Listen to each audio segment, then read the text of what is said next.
Dan pemirsa, kita kembali ke informasi tentang kasus penganiayaan Audrey, siswi SMP yang dianiaya oleh sejumlah 12 siswa SMA di sana.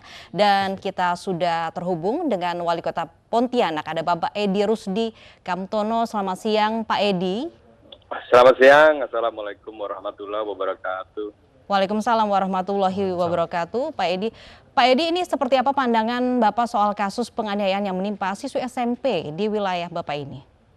Ya, tentunya kita semua prihatin ya kejadian ini terjadi yang dilakukan oleh anak-anak di bawah umur, ya, siswa SMP dan pelakunya beberapa siswa SMA, dan ini sudah ditangani pihak kepolisian. Ya. Dengan didampingi juga oleh KPPAD Kalimantan Barat. Baik, Pak Edi, ini sejauh mana pendampingan yang sudah dilakukan pemerintah dari Pontianak sendiri begitu untuk kasus Audrey ini, Pak? Ya, kita begitu mengetahui peristiwa ini, yang pertama-tama kita lakukan adalah melihat kondisi korban yang saat ini masih dirawat di salah satu rumah sakit Kota Pontianak. Terus kita ketemu sama orang tuanya, ya, mencari tahu. Setelah itu pertama-tama kita selamatkan dari fisik, ya, yang kekerasan fisik, dan yang paling penting adalah mental. Nah, yang kedua kita memantau, berkoordinasi dengan Polresta Kota Pontianak bersama KPPAD untuk tindak lanjut dari kasus ini, dengan mengharapkan tuntas dan terus berlanjut di ranah hukum ini. Iya. Lalu bagi para pelaku, upaya seperti apa Pak yang sudah dilakukan saat ini, Pak? Sudah dilakukan pemanggilan dan mereka sudah juga di kepolisian sudah dipanggil dan sudah dimintai keterangan. Nah, kita masih menunggu proses selanjutnya. Karena ini kan ada rangkaian proses seperti hasil visum misalnya, terus keterangan-keterangan yang digali. Nah, kita percayakan sepenuhnya kepada pihak kepolisian, tapi yang jelas kasus ini akan ditangani secara profesional dan transparan. Iya. Sampai saat ini apakah Bapak sudah sempat berdialog itu dengan para pelaku untuk mengetahui seperti apa sebenarnya kronologis yang terjadi ini, Pak? Kalau dengan korban sudah, ya, kita sudah ketemu dan diceritakan kronologisnya yang berawal dari komen-komen di media sosial. Betul. Terus dilakukan penjemputan dan pengeroyokan, ya, oleh siswi beberapa SMA yang ada. Nah, untuk pelakunya sendiri belum ketemu karena pelakunya ini sedang dimintai keterangan oleh pihak kepolisian. Baik, Pak Edi, kalau menurut Pak Edi sendiri, ini kan pelaku dan juga korbannya ini melibatkan anak-anak di bawah umur begitu, Pak. Yeah. Nah, sejauh ini seperti apa pandangan Bapak mengenai kasus ini begitu? Ada juga yang berpendapat bahwa pelaku ini memang harus dilindungi identitasnya begitu. Menurut Pak Edi sendiri seperti apa, Pak? Ya, sekarang ini di era digital ini sepertinya sudah sangat viral, ya. Dari sisi pembicaraan sudah masuk dalam trending topik kemarin, menyebar kemana-mana bahkan sampai ke dunia luar. Kita melihat wajah pelaku itu juga sudah diposting di beberapa media sosial.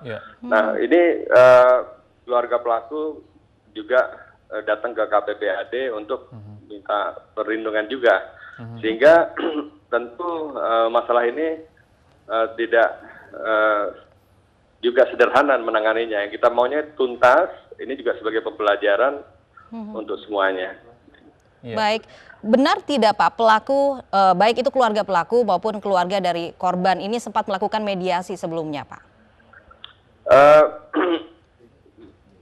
Di proses ini pihak keluarga pelaku memang mengharapkan ada mediasi dengan pihak korban, tapi ini tetap terus akan dilanjutkan. Jadi saya barusan juga mendapat informasi dari Kapolresta bahwa proses ini tetap terus dilanjutkan dan tentu ada penyelesaian secara hukum perundangan yang berlaku. Baik, artinya kasus ini memang dari keluarga korban sendiri begitu ingin meneruskan kasus ini ke hukum begitu, dan bagaimana peradilannya begitu Pak Edi ya? Iya. Oke, untuk kondisi korban sendiri seperti apa Pak untuk saat ini? Nah, hasil pantauan sampai pagi hari ini korban masih berada di rumah sakit. Masalahnya sekarang karena sudah beritanya sangat viral, jadi banyak sekali tamu yang hadir ya, baik dari masyarakat, dari komunitas, media yang hadir untuk membesuk, melihat, ingin mengetahui. Nah, yang kita harapkan mudah-mudahan ini bisa cepat selesai, tidak justru malah menjadi berita-berita yang justru jadi simpang siur gitu. Iya, Pak Edi, ketika Anda bertemu dengan korban, Pak, sebenarnya seperti apa bentuk trauma yang dialami oleh Audrey ini, Pak? Ya, karena pertama adalah kejadian kekerasan yang Ananda Audrey ini kan tidak menyangka sampai sebegitu berat yang dia rasakan, yang dia sampaikan, terus ada ancaman-ancaman. Nah, baru setelah sekarang ini terbuka. Jadi dengan keterbukaan ini, ya ini harus transparan lah ya, untuk penyelesaiannya. Ketika kasus Audrey ini menjadi viral begitu Pak, tidak hanya dalam skala lokal, daerah maupun nasional bahkan mendunia nih Pak. Lalu bagaimana tanggapan dari Audrey sendiri maupun keluarga Audrey Pak? Ya sampai saat ini memang dari Audrey-nya mungkin tidak menyangka seviral ini.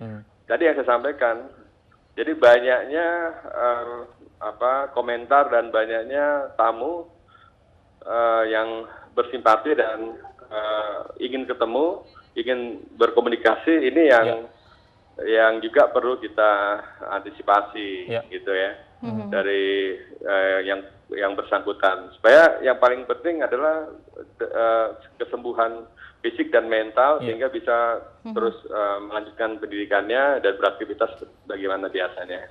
Baik. Apakah pendampingan secara psikologis ini juga diberikan kepada pelaku, Pak?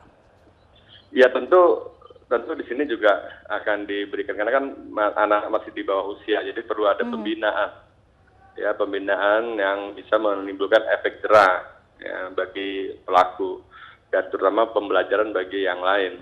Iya. Kalau menurut Pak Rusdi ini sebenarnya di Pontianak sendiri apa sih pengaruh terbesar yang menyebabkan perilaku yang dilakukan oleh pelaku terhadap korban nih Pak? Tentunya ini perlu kebersamaan kita. Jadi ini sebenarnya bisa aja terjadi di mana-mana. Betul. Saya melihatnya. Nah, yang paling penting adalah bagaimana kita semua untuk menyikapi, terutama orang tua dan dunia pendidikan dalam melihat lingkungan, terutama media sosial yang sekarang ini bisa berdampak terhadap perilaku anak-anak kita. Nah, baik Pak Edi, untuk mungkin mengungkap akar permasalahan dari kasus bullying ini Pak, apakah juga pihak pemerintah juga sudah berdialog dengan pihak sekolah Pak selama ini? Ya, kita sudah langsung otomatis melakukan koordinasi dengan Dinas Pendidikan, dengan Dinas Pemberdayaan dan Perempuan dan Perlindungan Anak, terus kita dengan KPPAD dan yang lainnya kita lakukan koordinasi untuk tidak harus terulang kembali peristiwa-peristiwa seperti ini. Kalau dengan sekolah tempat para pelaku ini mengenyam pendidikan Pak, apakah ada temuan baru Pak? Seperti apa karakter mereka, lalu seperti apa keseharian mereka, apakah ada yang berbeda dengan pelajar lain? Ya, justru ini kan ini sudah menjadi pembicaraan yang sangat luas, ya terutama di media sosial. Tentunya penanganannya juga kita harus bisa bijak untuk melihat ini dan memberikan edukasi kepada pelajar, para guru yang ada di lingkungan pemerintah Kota Pontianak. Baik. Nah, kalau untuk biaya perawatan dari korban sendiri, apakah dari pemerintah juga turut mendampingi, Pak?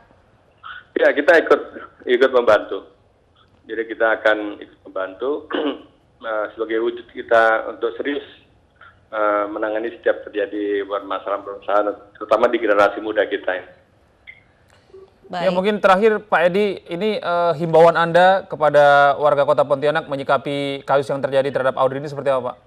Ya, tentunya kita mengharapkan semua warga Kota Pontianak, khususnya warganet, untuk tenang ya, tidak terpancing terus emosi, menyampaikan pendapat-pendapat yang mungkin cuma berdasarkan informasi yang belum tentu benar, tidak dari sumbernya. Nah, terus kita tidak terpancing sehingga tidak makin memperkeruh suasana. Dan ini menjadi pelajaran kita semua. Ya, baik. Terima kasih Bapak Edi Rusdi Kamtono, Wali Kota Pontianak. Selamat siang. Assalamualaikum, Pak.